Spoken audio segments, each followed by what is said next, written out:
I gotta be honest, I had firm belief that you would be able to do it.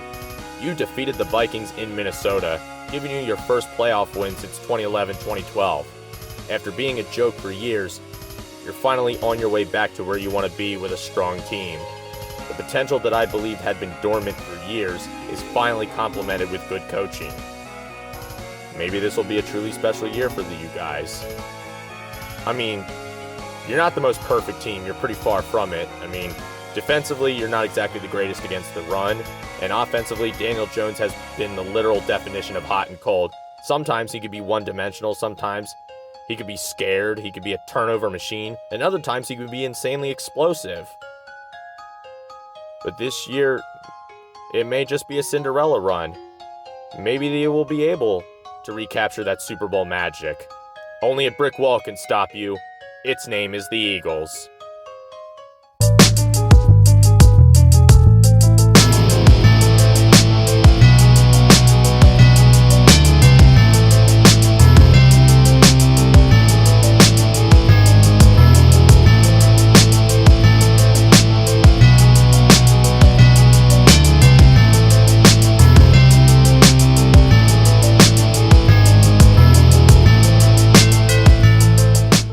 So going into this game, I have taken a significant amount of heat for saying that the Giants had a solid chance to beat the Eagles.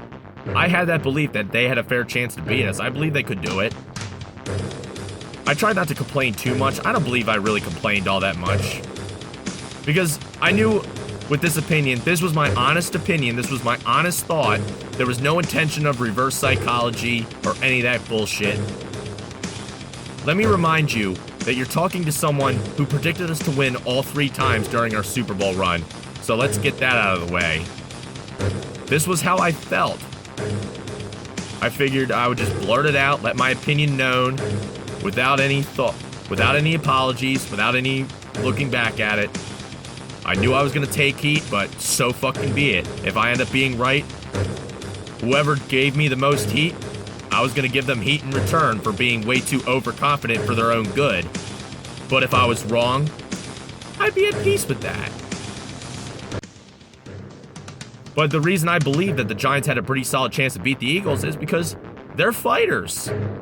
They've been a nice blue-collar team. I believe that they had all the tools and all the potential to compete with the best of them. And on the flip side, the Eagles have been notorious for playing down to their competition. They've been notorious for 2 of the games they lost were games we should have won. And there were actually a couple games we won that we should have lost. And it was against inferior opponents.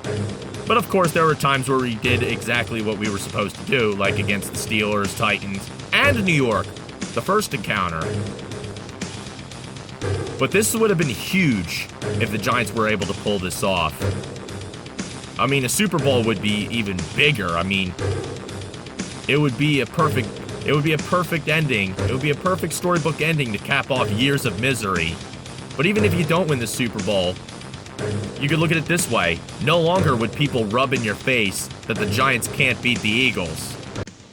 So, regardless of how I felt, I believed that New York had a chance to beat us.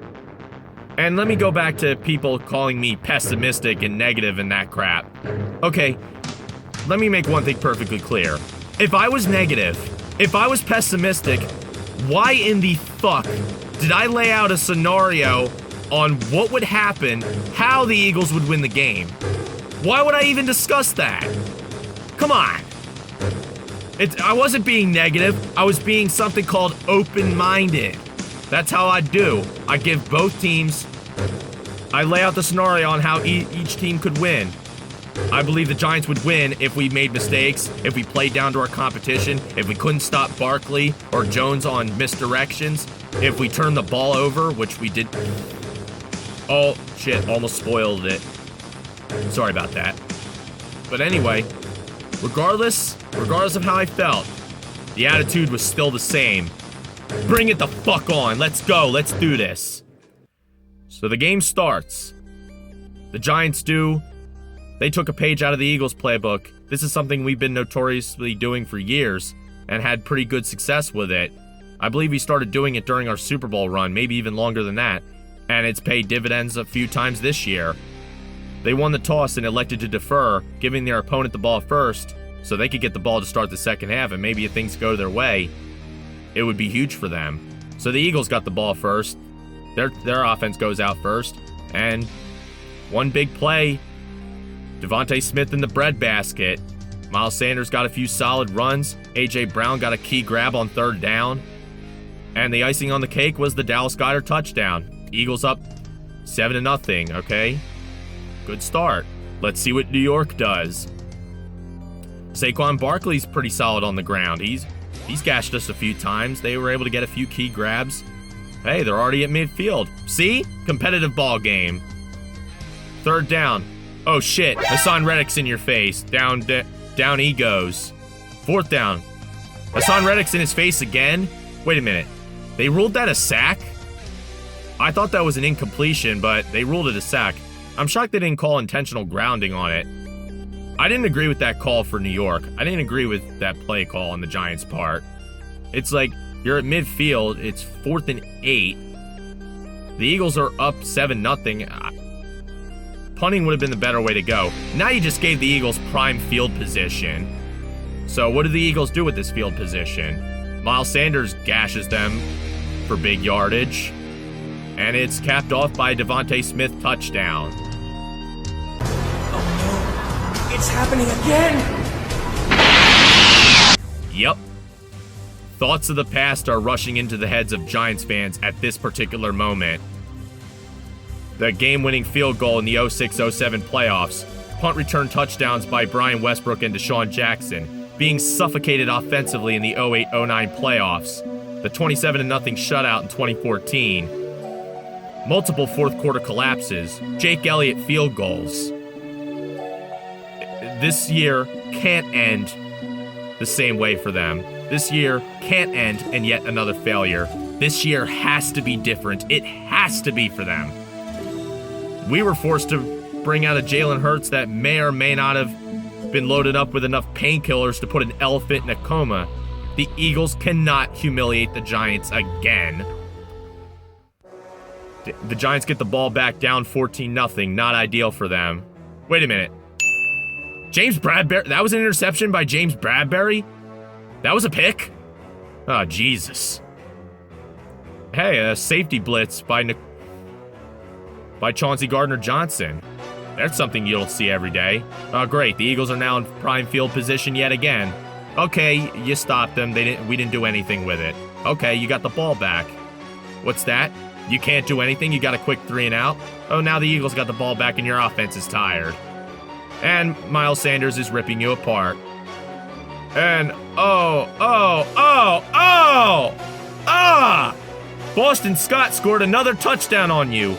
This is how many now? Holy shit. It's getting very ugly for them. It was getting very ugly for them very quickly. And they're up 28-0 in the first half, which was the largest deficit in the history of this team's rivalry. Ugh. And on that Boston Scott touchdown, I forget which touchdown drive it was, where that one Giants linebacker made a blatant helmet-to-helmet hit. It's like, you know damn well a penalty would give the Eagles a new set of downs at the friggin' goal line, right? I mean, any chance the Giants had in this game was quickly evaporated. The Eagles did exactly what they needed to do to win this game. And going back to how I laid out the scenario I laid out for how Philly would win this game was almost exactly how this game would go. They would go up 14-0. If the Eagles got the first touchdown and the Giants did nothing to respond and the Eagles got up 14-0, it was going to get ugly very fucking quickly. And that's exactly what happened. The second half, the Giants looked a little bit better, but I believe that was mainly because the Eagles' intention was to let clock wind down, and then the Eagles pretty much did for the remainder of the game what they've been doing all game. They pretty much spent the entire game in Giants territory. Let that sink in for a moment. I want you to think about that for a second. Pretty insane, right? Maybe I know some of you predicted this. Hey, I kind of see your point. I mean, The Eagles just practically, what the Eagles did to the Giants in this game, they pretty much did what Nino Brown did to the mayor of New York. Took him out on that walk of shame. It was just flat out embarrassing. It wasn't just a beatdown. It wasn't just a physical beatdown. It was also a mental beatdown too. The way the Eagles generated pressure and applied it offensively, the way they generated pressure defense and applied even more pressure offensively, they stripped the Giants down mentally to a point where they felt like they couldn't do anything, and they played a lot of sloppy ball. They struggled to really do anything. I mean, they did get a few things going for them in the second half because we were burning clock, and Saquon Barkley, of course he was going to flash his talents eventually, but that was really about it. So the Eagles, we advance to the NFC title game. We have a choice between the Cowboys and the 49ers. I want the 49ers to fucking spank Dallas. I know some people want to face Dallas so we could beat them in the NFC title game, but if Dallas makes it past the second round, the chances of them going to the Super Bowl goes up 100-fold. Well, first of all, fuck you, fuck you, fuck you, fuck you, fuck you. Nobody wants to fucking see that fucking shit. Yeah, I didn't think so. I don't want to fucking see that shit. Do you? Jesus. But yeah. Don't fucking tell the... by the way, don't fucking tell the Giants fans to be proud or anything like that. I want you to place yourselves in the shoes of these Giants fans. Of course, most of them brought it on themselves with the "Fuck the Eagles" chant at US Bank Stadium. Most of them brought this on themselves with the amount of shit they was talking on social media. You do realize the Eagles were favored by 7 to beat you. The Eagles fans being cocky, that's one thing. But why the fuck were you guys being cocky? Why was a win against Minnesota? You had way less to brag about than we did. And I said that somebody's mouth was gonna bite them in the ass. And wouldn't you guess it? It would be New York. Maybe they'll learn their lesson next time. Maybe they'll still have a bright future. Maybe next year it'll be their turn to win the division, because apparently the NFC East never has repeat winners. But don't tell them to be proud. Don't tell them to chin up. Don't tell them to do any of that shit. Because I want you to place yourself in their shoes. This is a team. You're up against a team you hate more than anything. They already swept your asses, and now they beat you a third time? If I'm a Giants fan, I'd be insane levels of livid.